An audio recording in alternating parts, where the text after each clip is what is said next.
Tessa from Zeal Performance. Today I want to go over one of my favorite, I'd say mobility tools. It's called a peanut. So 2 tennis balls, you can tape them together. This is duct tape. You can also use hockey tape, masking tape, whatever you have laying around. You can also, with this, take 2 tennis balls and put them into a tube sock or pantyhose, and then put a little elastic band around the top just to make sure the balls stay in the same exact position. So with this exercise, what we're going to do today is we're going to work a little bit of thoracic, so that means the middle part of your back mobility, and maybe a little bit of low back. I'm also going to show you guys an upper back release. The biggest thing with this tool is to make sure you're never rolling directly on your spine with this. Also, if you have osteoporosis, I highly recommend you do not use this implement to help roll. Sometimes the extra pressure can cause more harm than good, especially if you have low bone mineral density. So with this, the tennis balls are going to go so they're on either side of my spine. And as long as I'm not putting direct pressure, especially through my neck, onto the peanut, you'll be good to go. If this is too intense for you, I recommend starting with a mat underneath you. If you're at home, you can do this on a carpeted floor as opposed to a wood floor or like a hard cement floor. With this one, I'm going to go 2 tennis balls. If I want to make it spicier, I can also use lacrosse balls instead. For me, it's been a little while since I've used this implement, so I'm going to start with nice, easy, on a mat, and with 2 tennis balls. So here, I'm going to start. Usually the fussiest, I shouldn't say fussy, the tightest and most uncomfortable spot for people will be right in the middle part of their back, especially if you're sitting a lot for work or for school. So if I have the bottom line of my sports bra, or exactly the bottom point of where my sternum is, I'm going to start with the peanut there. If you have a history of middle back, so thoracic spine, strains, sprains, start a little bit lower than this. I find the lower on your back you go, the friendlier it is to start. So for me, I'm going to take that peanut, put it right so it's on that line of my sports bra. And I'm just going to lay back. So this one, you don't have to move. You can just let gravity do its wonderful gravity thing and let it just push you down into your tennis balls, okay? So your arms will be out to the side here, and what you can do, a few different things. You can add some arm movements. You can also add some leg movements. So when the ball is the middle part of my rib cage, or I should say the bottom part of my rib cage or lower, I want you to either move your legs side to side. You can bring one knee up toward the chest. That's going to make it a little bit spicier. The other option is if you do notice a difference, is moving the arms around. So coming out to the side and a T open, and then coming back from there, okay? I would spend probably 30 seconds to a minute.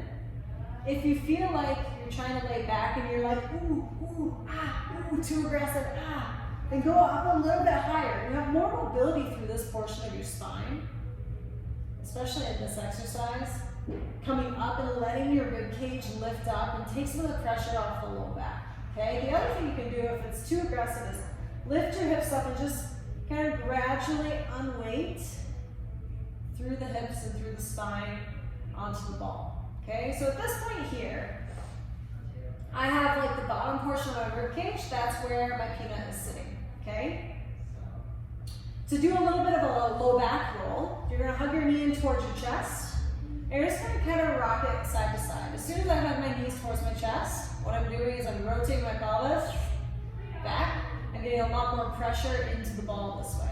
Okay, if you're super hardcore, you can go 2 legs, but make sure you're just gradually progressing. Do whatever your body can handle from a discomfort standpoint. And then here, you can take it a little bit lower on the back and do the same thing. Arms out to the side. Do that little leg drop. Another fun twist on this is to cross the ankle over the knee and then bring that knee up. If this is a little bit too far for you to reach, you can also grab a band or a strap, put it around the foot, and use that to kind of help lift that foot towards you. Doing a little rock side to side. say your pain is a little bit higher. So especially if you've been spending a lot of time at a desk, or say you do a sport like rowing or swimming that involves a lot of scapular stability. My volleyball players in the house, okay? This will be a little bit more handy for you going up a little bit higher. The way that our body adapts sometimes to our strength training or to our sport is to get stiff. But the tricky part of that is we want to balance stiffness with strength, and we want to be able to turn on and off the stiffness. But if our body's in this permanently stiff condition, you're not going to get anything from it. It's just going to cause you grief. All it's going to do is limit your upper body mobility or your lower body mobility, and then eventually cause you pain. So I have my peanut a little bit higher than the bottom of my sports bra. Ooh, and this is where it gets a little bit spicier. So hands behind the head. I'm just going to try to open up, drop my shoulder blades down to the ground. Breathe, close your eyes. And you're going to do a little shift side to side where you rock one shoulder down toward the ground, then you rock the other shoulder down to the ground. If that's too much, just come up a little bit higher, and then go back down. Try to open up the chest, open up the elbows, shoulders, squeeze inward on the ball. Don't forget to take deep breaths here, okay? Arms out to the side.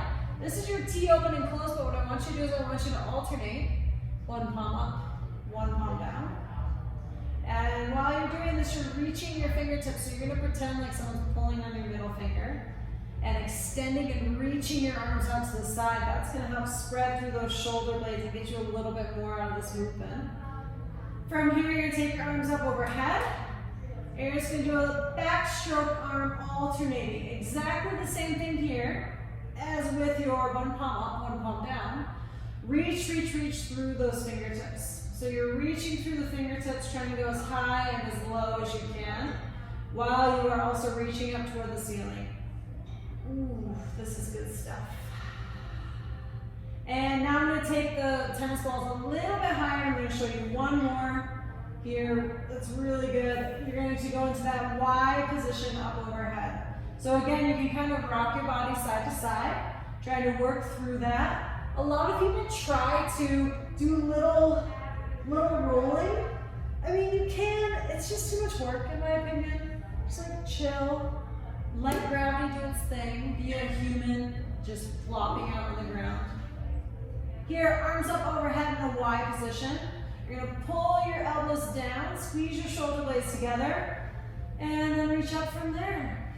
And then go again, same thing, pull your elbows down, feel a nice stretch across the chest, and reach up. Again, same thing, coming down, and coming up. And again, you can do all of these arm movements with the ball in each position, okay? I recommend spending, I don't know, I'd spend 30 seconds at least to a minute, maybe two if it's incredibly uncomfortable in each of these positions. And when you're moving that peanut, you're moving it up and down your spine, just like an inch or so, even less, especially if you have one targeted region that is really screaming at you, okay? One last thing here I want to show you is you're going to take that peanut and put it right on that meaty part of your traps. So if I sit up and show you, I'm going to go for this. This is where I put my barbell whenever I'm squatting, okay? I want to put that peanut right here. This is where a lot of people carry tension. So I'm going to put the peanut right underneath my traps. So it's on either side of my spine. Press your hips up. As you press your hips up, what's going to happen? Your body weight shifts into the peanut this way, and then come back down. You'll feel as your bum goes down toward the ground that the body weight kind of comes off the peanut, and then press up again. And this is where you can add a little arm reach up overhead if you want to make it more intense, but honestly, it's pretty aggressive. Whew. So that's one of my favorite things for people to do, especially if you've been doing, it was a fail, especially if you've been doing a lot of hinging,